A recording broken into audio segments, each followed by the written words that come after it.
Welcome to the Journey 2020. I'm Charles Morris, happy to be with you here on this Monday evening coming off the weekend. And would like to say to the family of Senator McCain, and prayers and blessing goes out to the family, and for those who want to recognize one who served our country.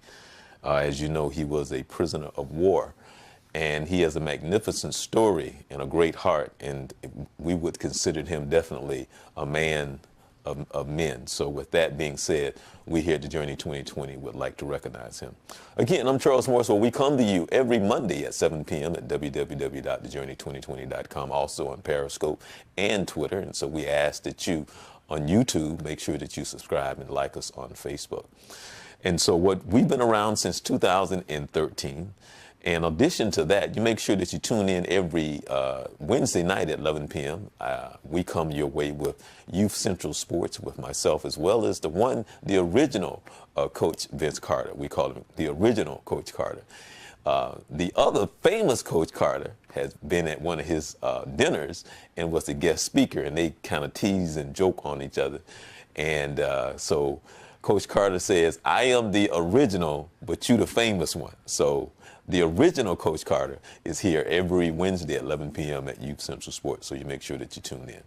Now, today, also remember the third Monday of every month, we have Dr. Kathy Meeks, and if you've been following it for the past couple of months, you know she's our sex therapist, so you know that's a fun show.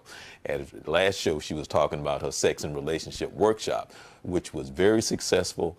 I was there to videotape and take pictures, and it was actually on a stormy evening, and there's still a lot of people showed up, and it was full. So she's getting ready to do her part 2, so you make sure that you tune in for that. So you make sure that you tune in here at the Journey 2020, the third Monday of every month. All right, with that, I gotta say hello to not only my frat brother, but I gotta tell him that it's been a while since he's been around, so I've got to ask him, man, you haven't been on the show in a while, man. What's up? Which camera, man? That camera? This one. That's on you, bro. You got to invite me. I ain't going to just wait a minute. Now you know you have an open invitation to come on this show whenever you want to. Bro, you have a lot of diverse guests on here that I don't think I'm equipped to hang with. The sex therapist. I saw that show, man. I ain't getting caught up in that. Oh, really? Come on now. What? It is interesting, though. It is very interesting because we deal in sex talk every day, working with young fathers and their. Now that's something. That's a connection. Yeah. Oh yeah, that's a serious connection, because when you're working with young fathers, families, mothers. Mm-hmm. So a lot of sex talk goes on there. A lot of times it's on the side of trying to put yourself in a situation where that the sexual experiences doesn't turn into a negative one, mm-hmm. to where you fighting and blaming and all that. But I tell fathers all the time, I tell the young guys that's upset with their girlfriends and their girlfriend's upset with them. I said at one time y'all were doing a lot of sex talk. Well, see, that's the whole thing, because it's just like, that's just regular stuff. That's just like regular, because I mean, I watch the ID channel a lot. Mm. The ID channel is full of all these stories where people get shot and killed and all this, and and it's always a family member. I mean, 9 out of 10 times it's a family member, and you go like, how do you go from, hey baby, what's your name, to, you know what, I'm gonna kill you? I tell you, they all start out good. Yeah, it's like, hey baby, what's your name? It's just. I was just watching some program the other day, and the guy it was one of those CSI shows, right? And the girl was drinking and getting loose and dancing all frisky at the bar, and the guy saw her, comes over to her and said, I think you probably the most beautiful woman I ever seen in my life. Mm-hmm. Next thing you know, her dress was, and then they start dancing real close, and mm-hmm. Next thing you know, her dress was ripped, and she was running us around in the streets, Wow. saying she was attacked. All right. Yeah. Well, for those who don't know, I guess I really need to introduce you and say who you are. Oh, Haki Nkrumah. Right, and you are the CEO. Yeah, of- founder, CEO of Young Fathers of Central Florida. and you need to tell us what that great organization is for those Young who don't. Fathers of Central Florida is a nonprofit organization that provides 8 programs to fathers throughout Central Florida, young fathers under the age of 25. We have a dad-to-dad mentoring program where we match an older father with a younger father for a 1-year commitment. We have a parent training program where we provide parent training to fathers and mothers and grandfathers, any father figures, and we, just like I said, we allow grandparents to come in because a lot of them want to know new techniques of raising children, ways to reaching children. We have the parent training. Then we have father support groups where we allow fathers, once again, grandfathers, any father figure, stepfathers, because it's crazy how we have these fatherhood programs. Some stepfathers don't think that they qualify to come because they're not the biological father, but that's not the case. So we allow all fathers and parents to attend our father support group. Then we have our Teen Fatherhood Academy, which is for 14 and 19-year-old fathers. We conduct those programs in high schools. We have our recreation center, Young Fatherhood Initiative in the city of Orlando, recreation centers. We have our corrections fatherhood initiative that we provide. We provided in Orange County Correction for years. Then we have our Fatherhood Institute, which is Young Fatherhood Initiative. We conducted at Bethune-Cookman University. Okay. So we work in colleges, high schools, community centers. Then we have our Gents to Gentlemen program, which is a character and etiquette development program for 10 to 13-year-old boys. That's more preventive program. We don't want to see those young men in any of the other programs because we don't want them to be fathers, but that's a prevention program. So those are some of the 8 programs that we have, and we most recently started the organization in South Florida, Young Fathers of South Florida. We handle in Miami-Dade County. Wow. And we're getting ready to start Young Fathers of North Florida in Gadsden County and Tallahassee, Jacksonville. So we're going to launch that in November. So by the end of this year, we'll have the state of Florida covered. We'll have Young Fathers of North Florida, Central Florida, and South Florida. Wow. So you're going up to Well, my... you didn't know that, did you? No, yeah. See, you're going up to my hometown. Jayville, Gadsden. Duval. Gadsden. And we're Saturday, September 1st, we're going up to hosting Quincy. a Proud Fatherhood conference, in Quincy, Florida. So now, how did that happen? How did you make that connection in Quincy? Because I was telling you, I just went through Quincy because Quincy is it's not close to. So how did you make that connection? Because that's a little drive. That's 3 hours and 42 minutes. Dr. Joy Anderson with the Healthy Start Coalition in Gadsden County. She attended one of our international young and teen fatherhood conferences that we hold. We hold the only international teen and young fatherhood conference internationally. And she attended the conference 3 years ago. And she said, I want to get you up to Gadsden and do some work with our fathers up there. And I said, Gadsden, where is that? She said, it's up North Florida near Tallahassee. She said, whenever I get some money, I'm going to hire you and get you there and do some work. 3 years later, she came to me and said, I got some money. And I need you to come up there and start working with these fathers, and we want a conference. And since you already know how to do conferences, she said, she wanted me to come do a one-day conference. The conference September 1st is a little different from our conference, our International Teen and Young Father Conference.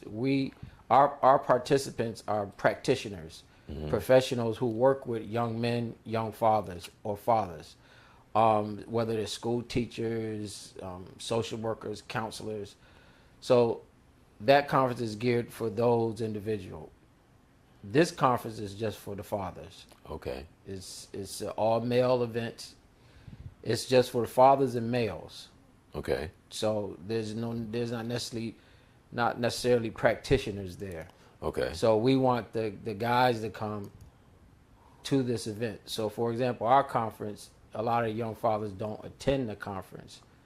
The practitioners do because they want to learn best practices on how to work with the fathers. Right. But this is for them. So we want to hear what they want, because when I go to any county, city to develop teen and young father programming, I like to find out what are the needs of the fathers in the communities are, because I don't want to just come in and do what I want to do and it's really not the needs. Because you can go to one county and the majority of guys' needs are employment, and a county not too far away might not be employment. It might be co-parenting, issues with the child's mother, or how to obtain health care. So there's different needs. So this conference, we get in all the young men together, and this is open to all fathers, not just young fathers and men, to discuss issues that's important to them and their families, how to help them become better fathers and better men, basically. Okay. And before we start any programming, because money is limited out there, so I tell people, don't waste your money just doing programs you think they want or you think they need. You need to establish programs that they actually need. Okay. Because for example, employment, every county doesn't need employment. We think everyone's out of a job. That's not the case. Mm-hmm. These guys might have jobs. Right. They might want better jobs, but they might have jobs. They might have different issues, legal issues, family law issues. They might have a whole set of problems that's different. For example, at Bethune-Cookman, the fathers there were, they were college students, but a majority of them had out-of-state problems because, parental problems, parenting problems. Okay. Because they're, that's Daytona Beach. Right. So they might be from Atlanta or Chicago, and they're trying to co-parent cross state lines, and they having difficulties. So the majority of them had a set of problems that was totally different from a guy that's in a different program. Okay. Now, see, the more you talk, because people don't know what I know, and that is I know your passion. As you sit and talk, but there's something that's beyond the conversation that we're having, because I know your passion. Because as a matter of fact, I can sit here, I don't have to say anything, because you can sit and talk, and I'm saying it because your passion, you can sit and I can just don't have to say anything, because you can cover your passion. And so with that being said, knowing what I know, all the things that you have covered, starting from where you began to where you are now, which is another story by itself. But let me ask you this right here, what I was just talking about. What is it that you have learned now more so than, let's just say, when you started? What is it that you've learned even more so now? If you want to talk about something that, through all of this that you've gone through to get to where you are, what is it that you would say you have learned? I've been doing this a long time, right, Chuck. right, I mean, I've learned a lot. You know, I mean, I've learned that that the narrative that our young men are absent, ignorant, not caring, selfish. But see, it's not the case. Oh, okay. But see, now when you say that's the myth, okay. And for a lot of people, that's a narrative. That's a little more than a myth. But I get what you're saying. But what I'm saying is that can turn a lot of people off to say, well, I don't want to deal with this because of the myth, and it can become frustrating. I can remember, which is something different but yet the same. She's passed away now, but I remember some years ago she was a school teacher. Okay, and I know her. And when when it started to change a little bit, when you realize that the kids are not respectful anymore, and they don't care about cussing, and they don't say yes ma'am, they don't open the door. That whole period in which started to shift a little bit. you know, what we was used to coming up with. And I never will forget her saying, she said, Charles, I've just gotten to the point where I just don't give a darn no more. And she just said, F them. I can't take them. You know, and People always say that. Right. But what I'm saying is, because I know her, and I'm trying to say, for her to get to that place, she had to be frustrated as heck. Yeah, it's frustrating. Right. So, and I say that to say, for you to be doing this as long as you've been doing this, to get to the point that you can talk about what you just said, because you've been in deep and you're able to see and truly understand what the true issues are. I've been working with fathers in crack houses to college campuses, military. It doesn't matter. The thing is, when people support that narrative that these young men are just sexual predators running around the community impregnating people. I was speaking to this pastor once, or it wasn't a pastor, it was a group of men, and there were several pastors there, but this one in particular pastor. We talked about the narrative of these young men, and he said, well, I don't exactly agree with you. I said, okay. He said, a lot of these young men are running around here getting these girls pregnant because they think it's fun. They think it's something that's good, and I don't like it. And he just went on about that. And then I said, well, that's the narrative. So you believe in that? I said, but the narrative is just that. I said, what is the narrative about black preachers today? Pastors like yourself. What is the narrative? That you're a pimp in a pulpit? Are you a pimp in a pulpit? You know, right. Are you driving around in Rolls Royces? Are you taking advantage of your congregation money? You know, right. That's the narrative, right? He said, yeah. I said, is that true? He said, no. I said, so that's all I'm saying. The narrative is just it's a misrepresented narrative of these young men. Right. And these young men, and that narrative is whether they're young poor whites or blacks or Hispanics. Right. It doesn't matter. So I said, we can't always believe in that. He said, no, I'm just playing devil advocate. I said, you a pastor playing devil advocate?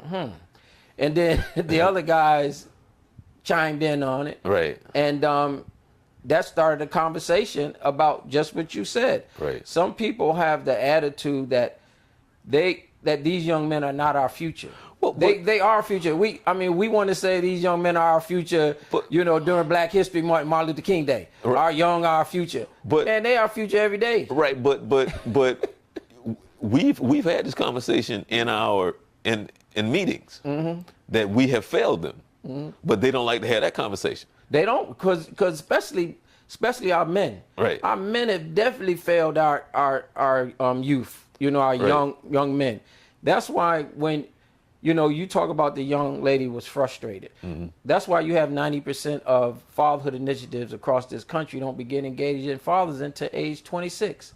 So that means 9 out of 10 organizations that work with fathers don't begin engaging until 26.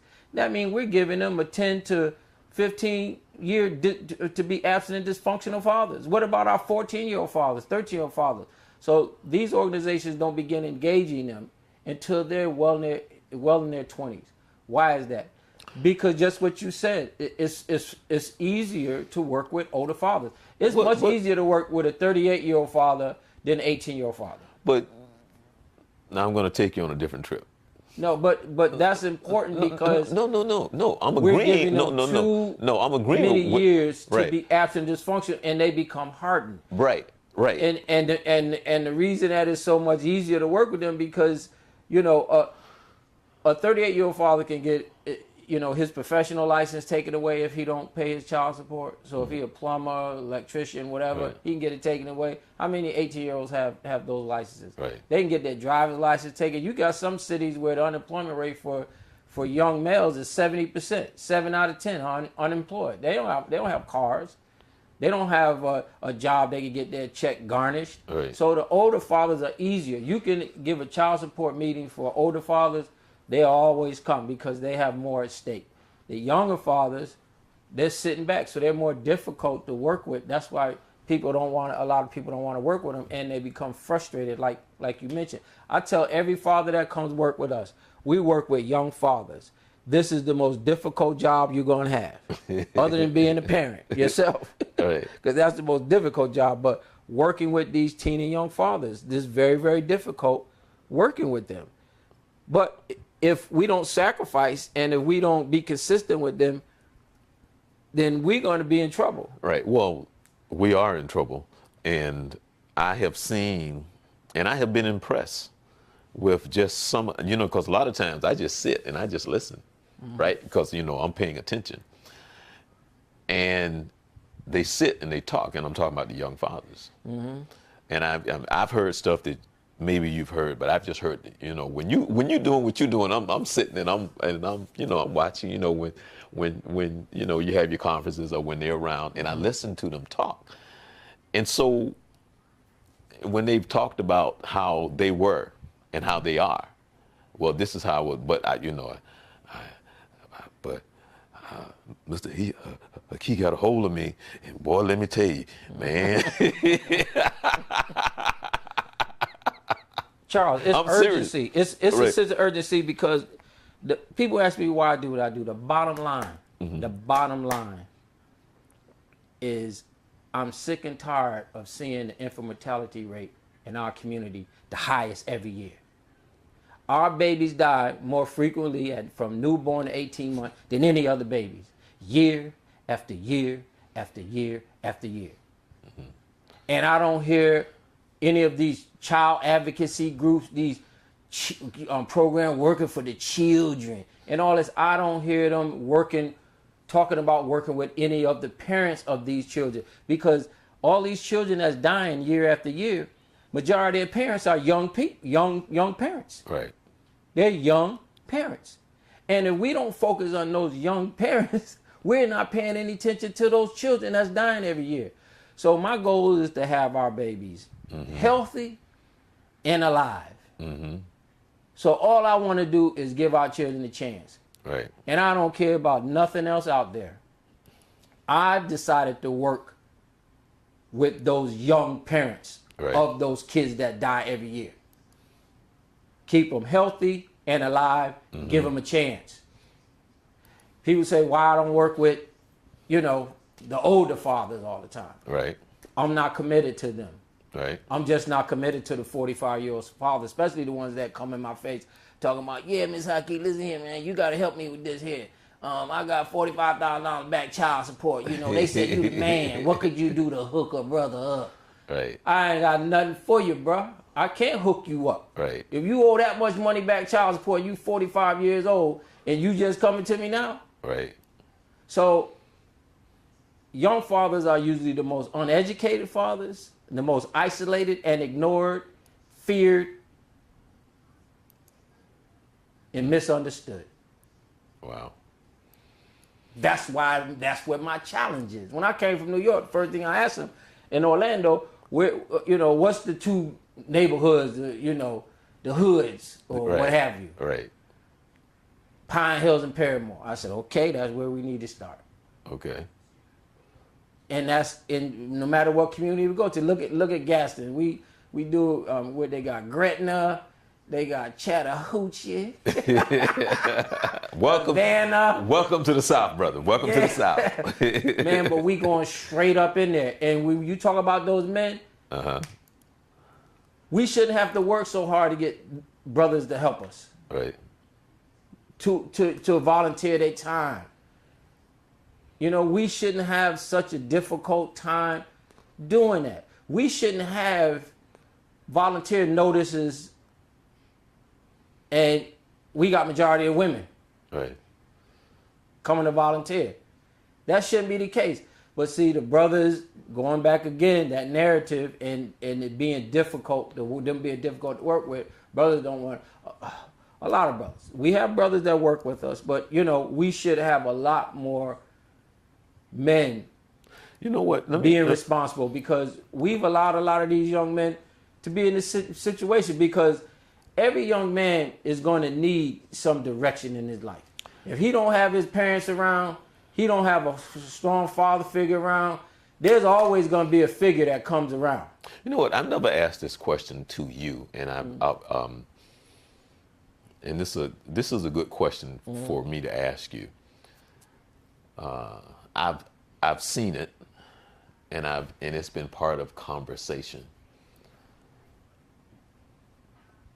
What advice would you give to someone who's trying to let them know, because they didn't have a father, they're doing the same thing their father did, now their father, they're doing the same thing, and then it's such a touchy subject that when the sister try to tell the brother, look, the reason why you and now that the son is like 22 years old, so he's gone through that anger phase of being angry with the father, right? A lot of anger, but the father pretends, the father lives in like 8 states away.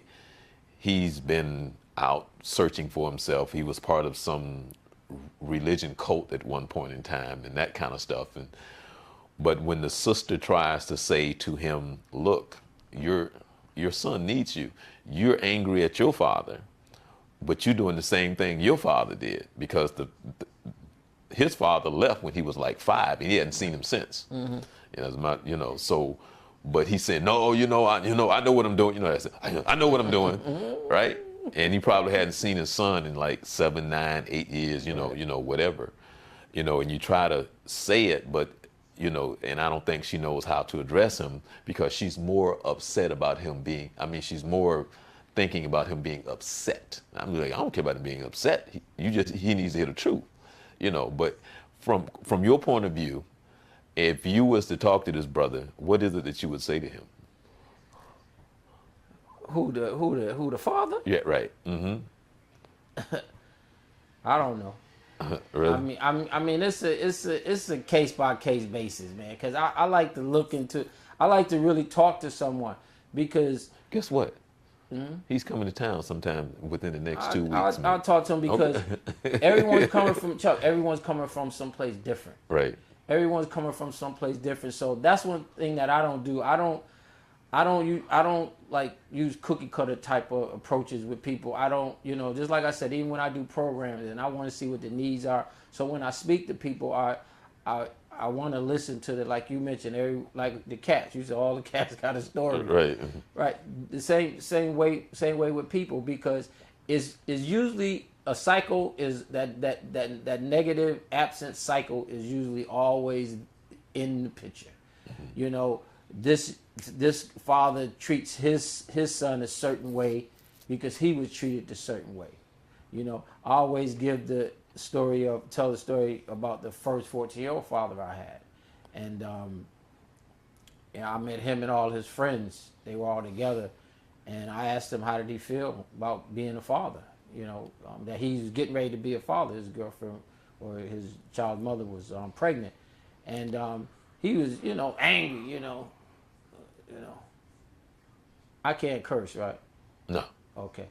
So I'll spell out what he called. He said, I ain't thinking about that BITCH. Right. I ain't thinking about that BITCH. And he was boisterous. Right. With his friends. He was like, he left me and my mama. He was, you could just hear his mouth was foaming. He was so mad at his father. And he called him every B word, and then I was like, but but I want to know about you, what you feel. He said, I don't feel nothing, man. I'm just gonna deny that baby. I'm too young, man. I'm 14, right? I said, yeah. He said, man, I'm too young, man. Man, that ain't my baby. I said, but you did the do, man. Please, man, I ain't even bothering. I said, oh, okay. So I said, so when she do? Man, she do in September, I guess, So he just went on and on, just being very, very negative. And then I said, well, what you telling me is that you are BITCH in training. Right. He said, what? Because I said the word. And his friend, they said, oh, there, he called you a B. Right. He said, you can't call me no B. I said, I ain't calling you no B. I said, you called your father that. Right. You said he was a BITCH because he left you and your mama. Right. Didn't you just say that what you was going to do? Right. So you will be in training. Right. I ain't no B. I ain't no B. So after the conversation, or the end of the conversation, I said, look, man, I know you care about this child. I said, I know you're not a B. I said, I know you're not a B. And your father might be, but I know you're not going to be. You're going to be different from him. I know that. You don't know me. How you know that? How you know that? I said, well, because normally when I talk to guys like you, angry, guys that don't care, going to deny the baby anyway. When I ask them when the baby due, they never know. Right. You know exactly the month. September. So you counting. I said, that's how I know you're not going to be like your B father. He said, man, you tricked me again. You keep tricking me. He said, I keep tricking. I said, I'm just repeating what you told me. So I said, you can either be like your father or you could be the man that you want to be. That's your choice. You're a young man. You got the choice to do that.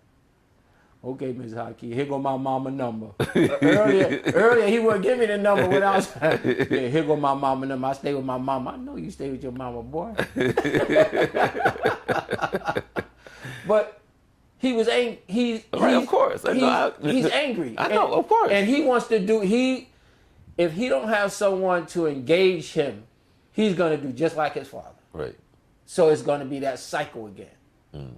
So I find that most of these guys out here, all I got to do is talk to them for 10, 15 minutes and just get the background of what's going on in their lives. Mm-hmm. And a lot of times they behave similar to what their fathers did. But then you get a lot of fathers that we come in contact with. They say, I don't want to be like my father. Right. I really love when we get the guys like that, because those guys taking that adversity in their lives and trying to change it. Because and it was good that they had other father figures around them. Right. Cause, definitely. Yeah, because when the women say, I raised a child by myself, get out of here. Wait a minute. No, I started to go somewhere, but I'll let you finish. I'll go somewhere. I'll talk about that later, because one of my summits that we covered mothers. Basically talking about them raising their sons, mm-hmm. and the importance of having a father figure and dealing with that mentality. Well, I don't, just how crazy that is that he don't, I can do this by myself, and how sick that is, and and to get them to understand how. I see that, man, this is no joke. I saw a woman, and I'm just gonna say this one thing because I'm not gonna get into that whole. Right. On Father's Day, she put a suit and tie on and paraded around, talking about she was the mother and father. So on Father's Day, she wanted Father's Day cards. And she had a suit and tie on. That went so far. Wow. Wow. It's not funny, but it's funny. It's more sad than it is funny. Yeah, it's sad. It's sad. But see, that brother had a role in that. The father had a role in that. Right. His absence and his let me. It had a role in it. Right. She didn't just create that. It's sad that she had to do that in the thing, and really thought that it wasn't a joke. Right. But that to her was she was the mother and father. Right. Now, so she gonna parade around in a suit and tie. Right. And don't want to get into that whole psychological whatever. But that's where I blame their anger. That's where I call these men out. If you don't love her anymore and you have that child, bro, what they got to do? You gonna abandon it? Just abandon it? But okay. Now, you gonna abandon that child because. But you and I both know, and I was just having this conversation the other day, and it kind of goes like this. In my circle, where I grew up, in my peeps, like you may know some people that you went to school with, parents, they got married, and they, well, we're gonna have children and da-da-da, da-da-da. and this is what we're going to do. I said, well, in my circle, where I'm from, such and such hooked up, spent a little time, and got a phone call. Mm-hmm. Oh, I'm pregnant. You pregnant from who? That's generally, in my circle, how it went. Yeah, I know that story. Yeah, I know the story. But I'm not talking about the women who use children as a career option. No. That's not what I'm talking about. Okay. I'm talking about how somebody get pregnant. Uh-huh. No. Just pregnant. Right. Right. Not other than they just got pregnant from just doing what they were doing. And then they found out by making, I'm pregnant. And then they call up the guy and say, hey, I'm pregnant. And the guy responds from who?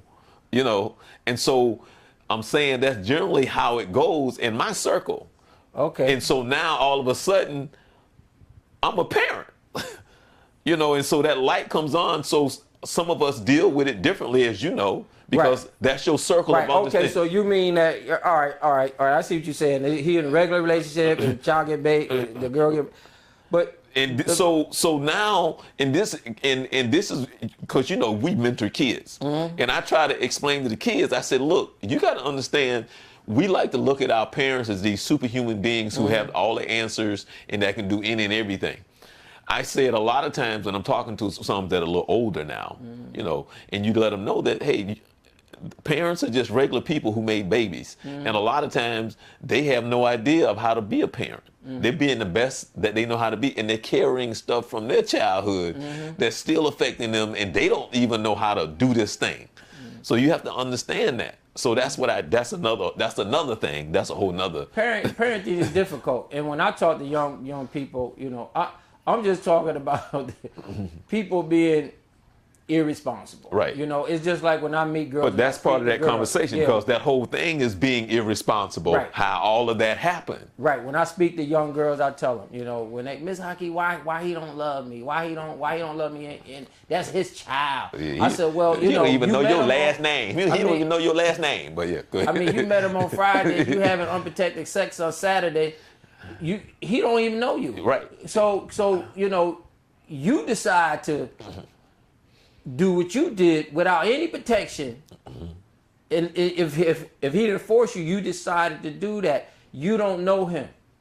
So don't expect for him to love you and Malcolm. He don't even know you and little Malcolm. Right. He just met you. He been knowing you for, a short period of time. So a lot of times young women ask me, why don't the guys want them and the baby. Right. And just like I said, we're not talking about the women that use, children as career options and so forth. We're not talking about those. I'm just saying that once a guy, his child is born, he has a responsibility. Right. And she has a responsibility. And, if he leaves, and then, just like I tell guys all the time, majority of the relationships don't stay together. Right. I mean, if you 20 years old, you get a girl pregnant, it's unlikely that you're going to be with her for the next 50 years. Right. So it's like you're going to have to learn how to co-parent at some point. That's why we do a lot of co-parenting programming. Okay. Because people have to do it. Grown people got to co-parent. I'm a family mediator. Right. So I see divorce and separations all the time, and people have to learn to co-parent. Okay. Well, they have to, whether they're young, they're old, because just like I said, we have to get away from saying or thinking our children are our future just in Black History Month or Martin Luther King Day. We have to put time and effort in these children. Right. And we have to hold people accountable, especially these childhood advocate organizations that's supposed to be working with children and don't even work with any young parents at all, whether they're young fathers, young mothers. None. And then you got the programs that work with young mothers, don't even communicate with the young fathers. What kind of crap is that? So it's like, to me, people got to get called out. Because when you talking about our children, you're not going to allow a loaded gun to sit on the cabinet with your children around, are you? No. You don't want to put your child in danger. Look how many of these little children dying from neglect, malnutrition, accidents, preventable deaths. Right. But people don't like to talk about that. When I start talking about death and stuff, they don't want to talk about it. They want to switch. Let's talk about child support some more. They don't want to talk about the death of every child. I tell people they should go to bed every night thinking about how all these babies dying. If we go in the local playground and find 5 dead babies out in there in the morning, we'll raise holy hell. We'll have helicopters, scuba divers. We'll have everybody running around acting crazy. Right. Well, we have that all the time. Right. Every day. But people don't give a damn. Right. Well, that's Because it's not newsworthy. right. 2 black babies die here from neglect. This baby died here in a household accident that could have been prevented. Yeah, accident is an accident, but you know, just like when I talk to guys, I talked to a group of guys one day, 40, 50 guys. Okay, we was talking about child safety, child's health, keeping children alive. I said, how many of you got a pool? All these guys, like 40, 50 guys. How many got a pool? Yeah, I got a pool. A bunch of them raise their hand. How many of you have access to a pool where you take your children? Yeah, I got access to a pool. I said, so how many of you have CPR? You know CPR?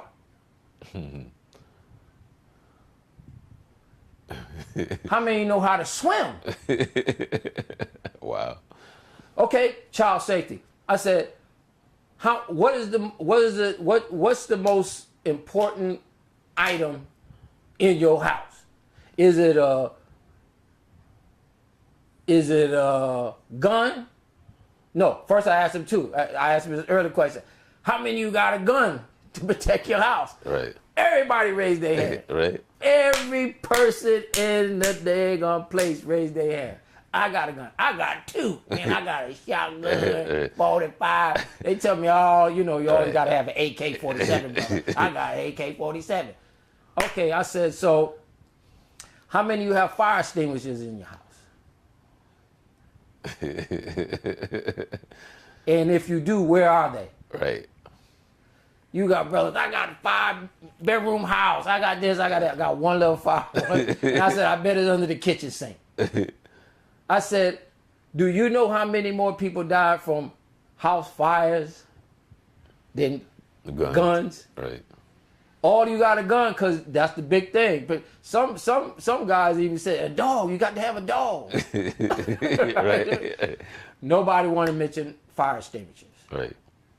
So, and do you ask them about smoke detectors? Oh, all of that, Right. Carbon monoxide, all that. Right. Flammable curtains. Man, we used to go to people's house and snatch some of these curtains down and take them in the backyard, put a match, just throw it near the curtain, blow up. Right. People buy curtains and other items in the house and don't even see how flammable they are. Right. There's so many things that I say, what room in the house more accidents occur? Right. Everybody said kitchen. Very few people said the bathroom. Mm. I mean, come on. If someone breaking your house and chasing you down, and you don't have a weapon in the house, there's one place you could go get a weapon that'll kill him right away. Mm-hmm. Right in that toilet. Take off the top lid, knock him in the head with that. We was laughing one day because a lady was saying that she had her and her husband was fighting. And she said that she grabbed that toilet lid. Once she did that, he said, okay. He backed up. She could hit him in the knee with that toilet, with the top of that tank. So, but it's just, I mean, we laugh about stuff like that, but those small things save people's lives. And like I said, people don't want to go to bed every night thinking about dead babies. Right. They don't want to think about that. So, but it's a part of when I talk to these men, I said, when you talk about a man protecting his house, we're not just talking about having a gun, bro. Right. We talking about a lot of things. We can even go down to financial. We can talk about a lot of things. Health-wise, you're not taking care of your health, then you're not taking care of your house. Right, exactly. So we can talk about a lot of things, but some things people want to talk about, some things they don't. Okay, now what the real reason why he came on the show today, because as you've been watching the show for the past 3 or 4 weeks, I've been saying on the fourth Monday of every month that he is supposed to come on, and we're going to talk about child custody and parent rights and so on and so forth, because you play a major part in a lot of these men with child custody, and because I sit here and I talk about, I have been in some of the meetings, and I've seen tears in some of these guys' eyes, basically caught up in the court system. And so on the fourth Monday of every month, he's going to be here, and we're going to be able to talk about. We'll probably have an attorney. Right, too. right. But once you talk about that for a minute, once you talk about the experience of just parents and custody and them not knowing their rights. Well, just the same thing I mentioned earlier about co-parenting. That's very, very important for any parent to understand.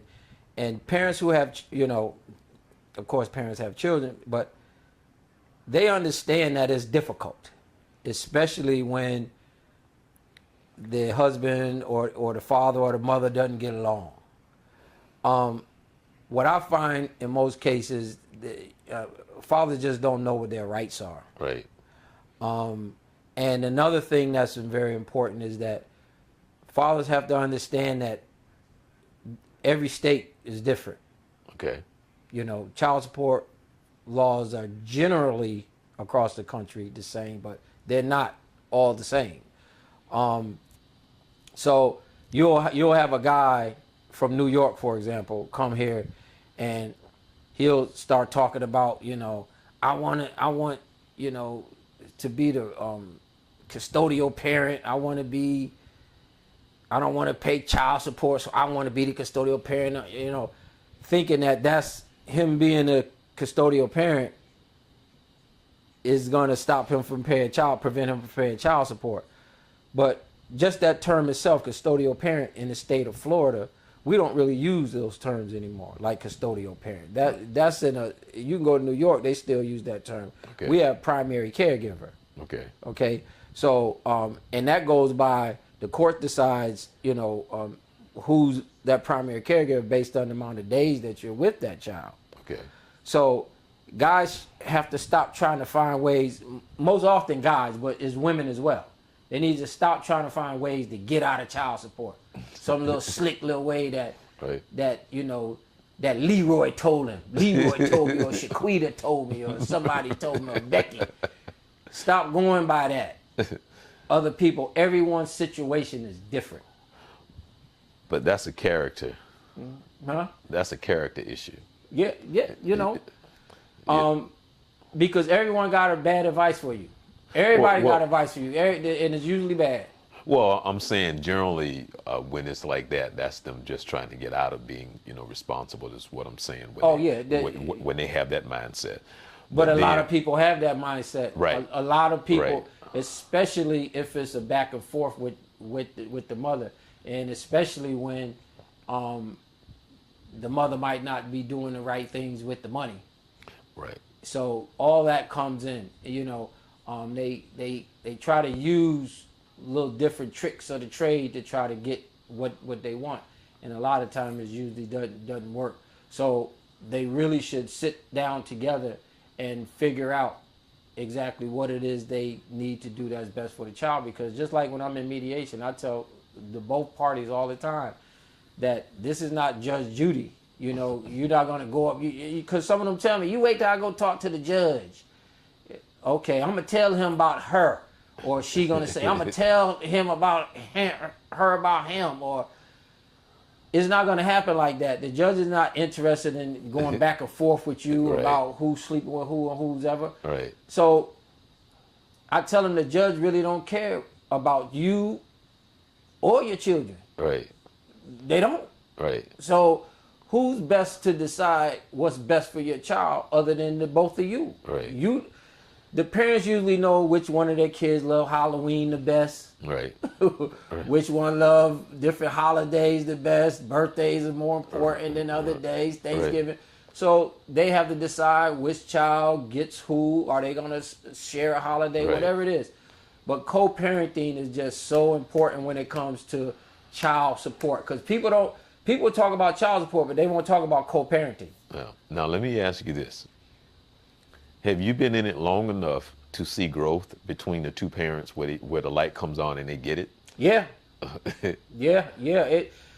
And a lot of times it usually happens once the judge make that decision and they both pissed off and they both like, Dad, that's bullshit. That's bull. And then they start looking at Ray, you believe that this judge did that? I know, shit. And they, excuse me. That's okay. But you know, then they realize when the judge, because I tell them the judge don't care. The judge looking at names on the paper. Right. The judge don't know your child. Right. The judge have a lot of people coming in this court. He or she don't know you. Right. And know your kids. So when the judge makes decisions for them, then everybody want to talk. Right. After he gave them all the time, because especially divorces and stuff like that. I mean, you got to go to mediation. Right.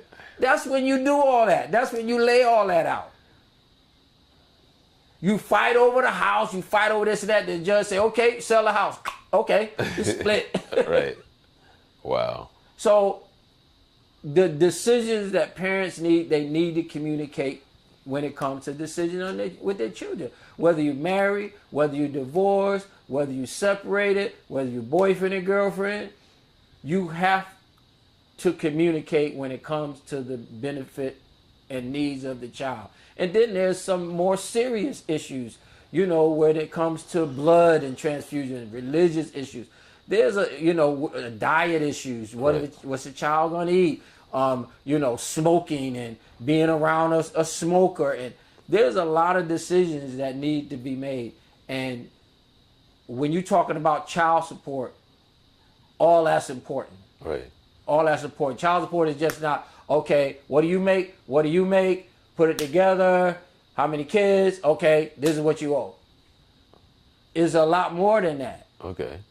It's a lot more than that. So people have to understand that, you can decide what happens, and when it comes to child support, you can decide that before you even go to court. Okay. But once you file, and I tell a lot of guys too, a lot of women wouldn't take them to court if they just do something.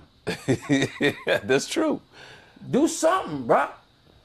Because just like I said, there's some women out there who having babies for no good reason, other than for financial. But they're in the minority. They small. We try to make them big. It's small. It might be in some areas and neighborhoods. But that's generally small. A lot of women just want you to do something. Mm-hmm. Don't ignore the situation, which guys do. That's a character flaw too, brother. Just ignore the mail like it's gonna go somewhere. No, them bills ain't going. No, them bills are gonna pile up. So, but a lot of women, because I work with a lot of women as well, and a lot of them want something. And I tell guys all the time, and I tell some guys. I had a couple young guys, Miss Haki, I can't believe you told my baby mama to put me on child support. I said, yeah, I told her. I told you too. Right. I told you 6 months ago we were going to help you find a job. Mm-hmm. But we weren't going to run you down. Right. Where have you been? I told you. I said, if you don't believe me, go into your phone and look under your notes. Because when I tell them, I always tell them put it in the phone. Right. They forget. Oh, dang. When you tell me to put this in here, Miss Haki? When I had this conversation with you. Right. So, yeah, I told you. If you don't do something to start paying something, I'm going to tell you, or I'm going to suggest to your baby mama, put you on child support. Right.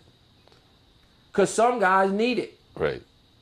And then I have some guys be like, okay, well, they take it out my check, Miss Haki, I ain't got to worry about it.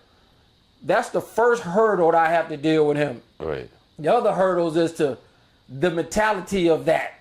Okay, just take it out. So I don't have to see my kid now. She got the money. So there's another hurdle.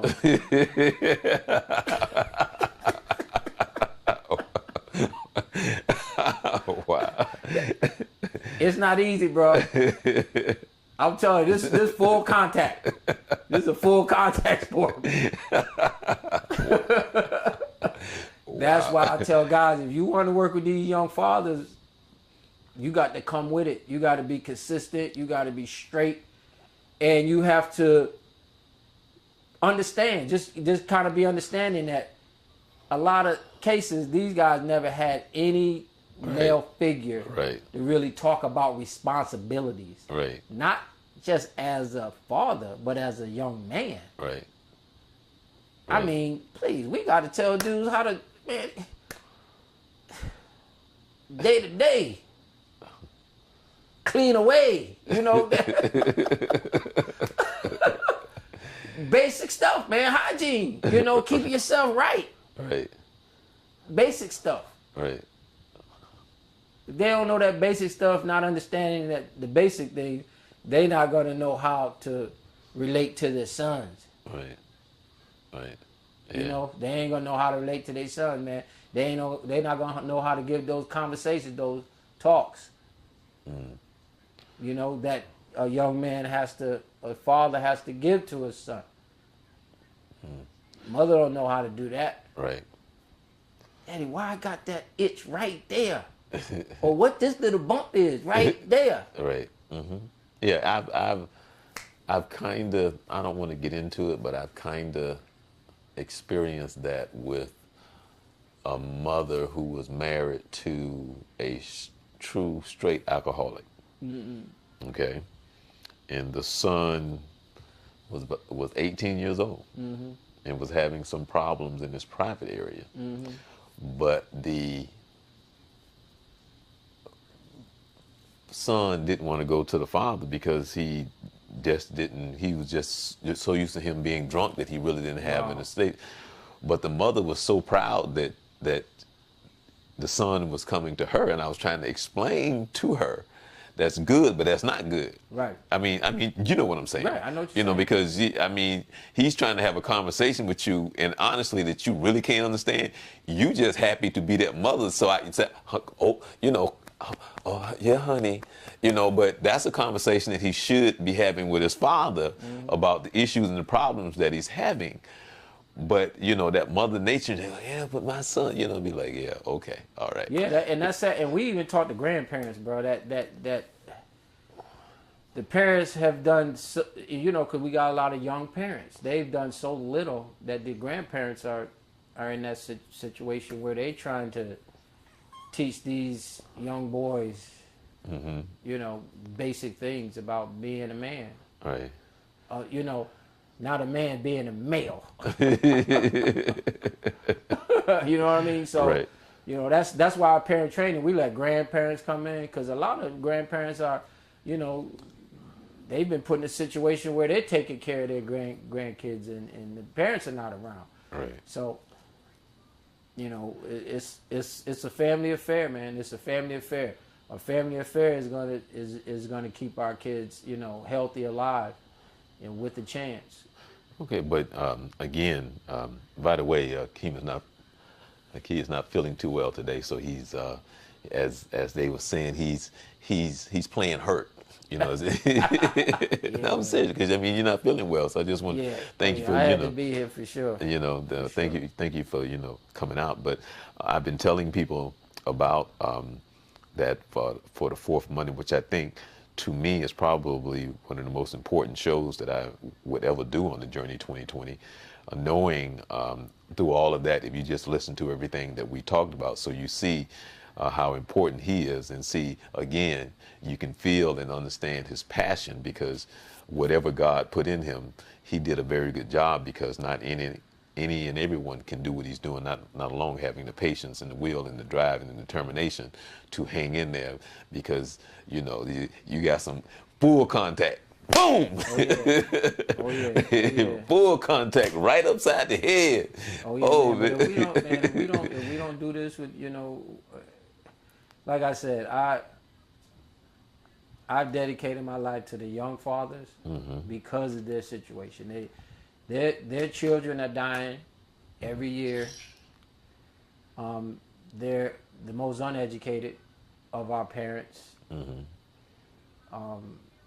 When I worked at Valencia, and the head of the missions and records, the coordinator there, I just saw how many young women were coming into school and how many young men were coming into school, and a lot of these young men were dropping out Right. because of a lot of reasons, a lot of different reasons. But I just saw the urgency that these young men needed some attention, and it's important that we give it to them. You know, they're the most isolated. They're ignored. The narrative is against them. I mean, when a young man walks down that street, especially a young African American man, there's not a lot of good projected at him. Right. You know what I mean? And that's just Okay, I mean, I have to tell you this because that's just a reality. And but what I'm saying, I don't have to explain it to you, but he's living and he's believing the myth. He's living and he's believing the myth, and that's part of the problem because the truth is not inside of him. The myth is, and because he don't understand the truth, he don't understand his value, he don't understand his worth, because nobody ever told him and explained it. So he's been given a lie, so he's living a lie, and he believes the lie. And he's living through that cycle like that 14-year-old. Right. He's living, he's perpetuating it. Right. He's saying, you know, I'm going to do this. Right. And he didn't even hear himself saying that. He didn't even hear him. He didn't hear himself call himself a B. Right. Because he just called his father that. Right. And he was going to do the exact same thing that he did. Now, did he ever hear himself? Did he hear himself? Did he finally hear himself? Yeah, but it was a little too late at that point because he got into something right after that. And it was sad because, I mean, I would hear him kind of get excited because I knew just like I told him, he knew. He said September that quick. Right. He knew. He was counting the months. Right. He didn't want nobody to know that he was thinking about it. He like, oh, September sometime. Right. See, I heard right through that. So it's like by the time he really saw it and was excited, he had gotten more trouble. You know, so don't know what happened after that. But Right. And the thing is, he was with some guys who did something. He didn't even do it, but he got caught right up in it. Wow. When the dude said, "Here, hold it, here," one of the bullies in the group here gave him the gun. Hold it. Wow. So. Yeah, that happens way too often. Yeah, man. Yeah. Well, with that being said, man, well, thank you so much for coming out. I always enjoy you, man, because I know how you come across on camera. Well, I know how you come across, period. So whenever you have your conferences, whenever you stand and speak, and all of that comes out because that's who you are, and people can't help but be caught up in it because that's the energy that flows in the room. Well, I you hope know, so. and then, well, because it's real. You know, it has to be real in order for you to do what you do. You know, so there's a calling, and that's what it would have to be, because no Joe Schmo gonna be doing what you're doing. Man, it's like it's like I said, I'm gonna get over here because if a couple people listen to this, and Oh yeah. you know, that's all I care about. If we can save a couple of those babies, give them a chance. That's all I care about, man. Okay. What's your website? www.youngfathersofcentralflorida.com. Okay. You're also on Facebook. Facebook, yeah, we got a Facebook page. Contact number is 917-517-2662. It's 917-517-2662. You can contact me there. My email, umoja12@aol.com. Umoja, UMOJA. It's funny, every time I give my email to someone, I have to give a Kwanzaa lesson. Or some people be like, "Oh yeah, that's Umoja, man. That's something. That's Kwanzaa."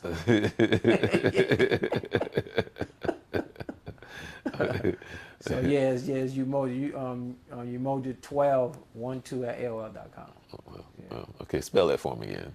UMOJA 12 at AOL.com. Okay, see, and I thought I was the only one still using AOL. See, somebody was, you still on AOL? Yeah, Yeah, man, I started still, in 1996 in yeah, AOL, and I still have my same address. I still use AOL, man. Still use my New York City number 917. They said 917.